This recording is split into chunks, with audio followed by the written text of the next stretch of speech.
Salut à toutes et à tous, bienvenue sur ma chaîne Ciné Série Galaxy et on se retrouve avec cette vidéo, deuxième vidéo de la rubrique, l'agenda cinéma. Vous l'avez vu avec la première rubrique, vous savez ce que c'est, il s'agit de toutes les sorties cinéma du mois, semaine après semaine.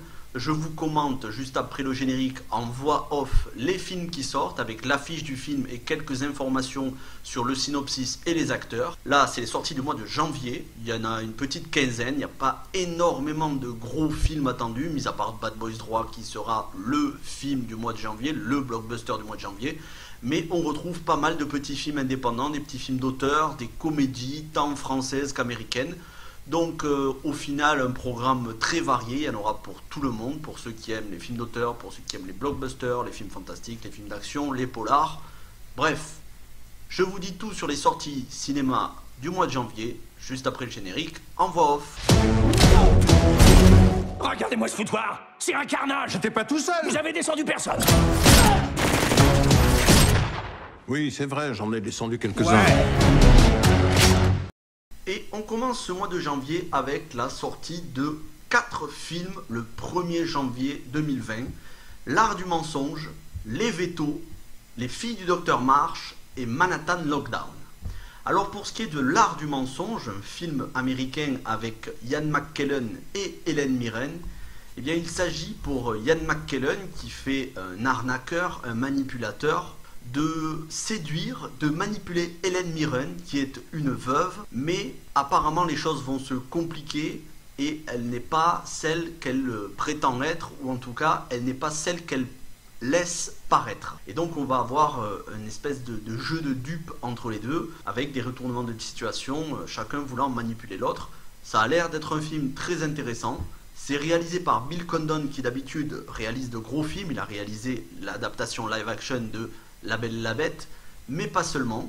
Il a réalisé aussi Mr. Holmes, toujours avec Ian McKellen, qui était un biopic sur Sherlock Holmes, et avant ça, Le Cinquième Pouvoir, le biopic de Julian Assange, le lanceur d'alerte, mais aussi quelques films Twilight. Donc c'est un réalisateur qui est habitué autant à réaliser des blockbusters que des films à petit budget.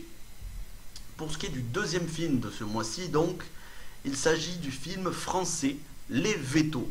Alors c'est un film qui s'inscrit dans une mode, et j'aime pas trop dire que c'est une mode, parce que c'est quelque chose de bien, un film qui s'inscrit dans ce genre de film français social qui tend à mettre la lumière sur des professions, si ce n'est en danger, en tout cas qui ne sont pas reconnues à leur juste valeur. Cette année qui vient de passer, 2019, on a eu notamment Au nom de la terre avec Guillaume Canet sur les agriculteurs, c'était un drame. On a eu Roxane avec Guillaume de Tonquédec, toujours sur les agriculteurs et leurs difficultés, c'était une comédie. Et celui-ci donc, avec Clovis Cornillac et Noémie Schmidt, c'est sur les vétérinaires de campagne. Voilà. On avait déjà eu un film sur les médecins de campagne avec François Cluzet. Où là, il s'agit des vétérinaires, donc une jeune fille qui habite à la capitale et qui revient dans son village d'enfance parce que je crois que c'est son oncle lui demande de prendre sa relève temporairement en tant que vétérinaire, mais elle va s'apercevoir qu'on a besoin d'elle et même si au départ elle ne veut pas rester, elle va finir par s'habituer et aimer ce métier. Ensuite, troisième film, Les filles du docteur Marsh. Alors là, il s'agit d'un classique de la littérature américaine que moi personnellement j'ai lu quand j'étais enfant. C'est vraiment un très très bon roman. Il s'agit de 4 filles avec leur mère qui, on va suivre leur vie, leur péripéties, alors que le patriarche, le père et mari, est parti à la guerre de sécession puisqu'il est aumônier sur le terrain, donc sur le champ de bataille. C'est un film qui est réalisé par une excellente réalisatrice-actrice que j'aime énormément, Greta Gerwig. Greta Gerwig qui réalise à la fois des films d'auteur mais des films prestigieux. Récemment, en 2018, elle a réalisé Lady Bird avec Saoirse Ronan qui avait été nommée à la fois pour le meilleur film et meilleure actrice aux Oscars et aux Golden Globes. Elle a remporté les Golden Globes. C'est une réalisatrice très appréciée. Les 4 filles du docteur Marsh, ne serait-ce que pour sa réalisatrice et pour le casting. Et si je vous dis le casting, Laura Dern, Emma Watson, Saoirse Ronan et Florence Pugh. Voilà, trois jeunes actrices qui sont vraiment très talentueuses, plus une actrice plus que confirmée, Laura Dern. Voilà, je pense que le casting parle de lui-même et c'est un film, si vous êtes un tant soit peu intéressé par les films d'auteur et la littérature américaine, que vous devez d'aller voir. Et on conclut ce premier mercredi du mois avec Manhattan Lockdown, un thriller plutôt polar, avec un casting là aussi prestigieux, Chadwick Boseman, que vous connaissez plutôt comme Black Panther, mais pas seulement Chadwick Boseman, on a aussi J.K. Simmons que vous avez pu voir notamment dans Whiplash, et enfin Sienna Miller qu'on a vu dans American Sniper aux côtés de Bradley Cooper. Manhattan Lockdown, qu'est-ce que c'est? C'est une course-poursuite infernale pour appréhender deux tueurs de flics à New York. Donc un inspecteur qui poursuit deux tueurs de flics dans New York, qui est prêt à tout, y compris bloquer totalement Manhattan pour traquer ces deux meurtriers.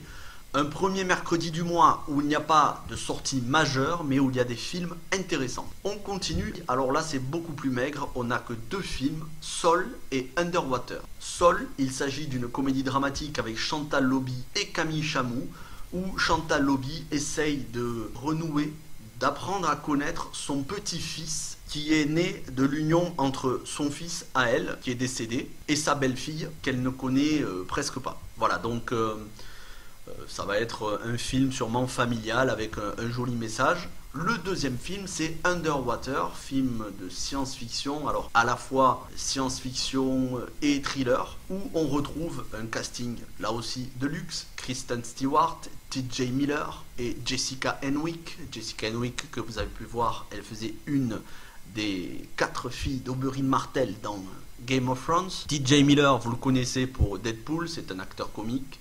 Et Kristen Stewart qu'on ne présente plus pour un film qui se concentre sur une équipe scientifique sous-marine qui fait face à un tremblement de terre et donc ils vont être bloqués sous l'eau et vont devoir tout faire pour survivre. Voilà pour la deuxième semaine du mois. Troisième semaine du mois, il s'agit des sorties du 15 janvier. On a deux films, une comédie française et un film de guerre américain. Une comédie française d'un réalisateur que j'apprécie, Mohamed Hamidi, qui a réalisé La Vache et Jusqu'ici tout va bien. Cette fois-ci, il réalise Une belle équipe, où Kad Merad fait un entraîneur d'une équipe de foot dont l'équipe a été licenciée pour s'être bagarrée et qui va devoir innover en recrutant uniquement des femmes pour faire une équipe 100% féminine face à une équipe masculine. Et on va voir un petit peu toutes les conséquences que ça a. Certains diront que c'est un film féministe. Certes, c'est vrai, mais pour le coup, ça a l'air d'être une surtout bonne comédie. Et enfin, on passe au deuxième film, 1917 de Sam Mendes, un film de guerre qui se passe en 1917 sur le front, dans les tranchées. Sam Mendes, réalisateur des deux derniers James Bond, Skyfall et Spectre. C'est un film qui a des critiques dithyrambiques à la fois aux États-Unis et en France. Ne serait-ce que pour ça, ça vaut le coup de s'y intéresser. 22 janvier, deux films. Un premier film, alors là pour le coup, c'est le mois du féminisme, parce que ce film-là, Scandale, avec Charlize Theron, Nicole Kidman et Margot Robbie, c'est adapté d'un fait réel qui s'est passé aux États-Unis sur une chaîne d'information. Bref, c'est un film dans la veine Balance ton porc, MeToo, scandale sexuel, présentateur de chaîne télé qui harcèle, etc. Mais quand même, il y a un gros casting. Est-ce que ça va être juste un film étendard post-Weinstein, MeToo, ou est-ce que ça va être plus que ça, un vrai scénario avec un vrai propos équilibré? On verra bien. Le deuxième film, c'est Bad Boys 3, alias Bad Boys for Life, où on retrouvera Martin Lawrence et Will Smith dans un film qui pour le coup ne sera pas réalisé par Michael Bay, réalisateur des deux premiers films, mais par un duo franco-belge dont je vous reparlerai parce que c'est un film que j'irai voir, ça c'est sûr et certain. Bad Boys, c'est une franchise que j'aime, c'est une franchise de cœur. Et on en arrive à la dernière semaine du mois de janvier avec 4 films. Cuban Network, film franco-américain d'Olivier Assayas qui va se concentrer dans les années 90 sur un groupe de Cubains installés à Miami et qui mettent en place un réseau d'espionnage pour infiltrer des groupuscules anti-castristes, donc castristes, Fidel Castro, responsables d'attentats sur l'île de Cuba. Gros casting, Penélope Cruz, Edgar Ramirez et Wagner Moura. Wagner Moura que vous connaissez sûrement pour avoir joué Pablo Escobar dans la série Netflix, le chef-d'œuvre de Netflix. Penélope Cruz on la présente plus, Edgar Ramirez non plus. Complété par Ana de Armas, une de mes actrices préférées de ces dernières années, en tout cas de ces derniers mois. Donc un casting 100% latino pour un réalisateur que personnellement je n'aime pas du tout, mais je vais faire l'effort d'aller voir le film, parce que c'est pas parce qu'un réalisateur on l'apprécie pas qu'il fait pas forcément des bons films. C'est vrai que ces deux derniers films, Personal Chopper et Sils Maria, j'avais pas du tout aimé, mais là ça a l'air d'être un film qui prend une direction totalement différente. C'est pas un film d'auteur ennuyeux, c'est un film d'espionnage, un thriller, donc je dis pourquoi pas. Ensuite, Le Lion, une comédie française avec Danny Boone. Alors je sais que certains n'affectionnent pas forcément Danny Boone, mais c'est pas pour cette raison que je vais aller voir le film, c'est parce qu'il y a Philippe Catherine, et Philippe Catherine c'est un super acteur. Si vous ne le connaissez pas, je pense que vous le connaissez, mais si vous ne le connaissez pas, je vous encourage à regarder Le Grand Bain de Gilles Lelouch, où il y a Philippe Catherine dedans, et deux autres films, Les Traducteurs, avec, écoutez bien, Lambert Wilson, Olga Kurilenko, on a Eduardo Noriega, acteur latino, et Frédéric Shaw, acteur français, ainsi que Sarah Giraudot, actrice française. Frédéric Shaw que vous avez pu voir dans les deux films Qu'est-ce qu'on a fait au bon Dieu. Voilà. Donc qu'est-ce que raconte ce film Les Traducteurs?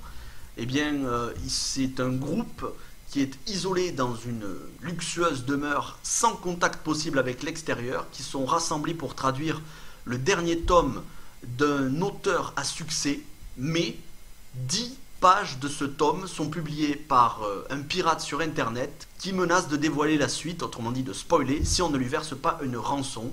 Et donc là ça va devenir un huis clos pour savoir qui est la taupe, d'où vient la fuite. C'est intéressant de faire un film sur justement ce fléau que sont les spoilers de masse sur internet et les réseaux sociaux.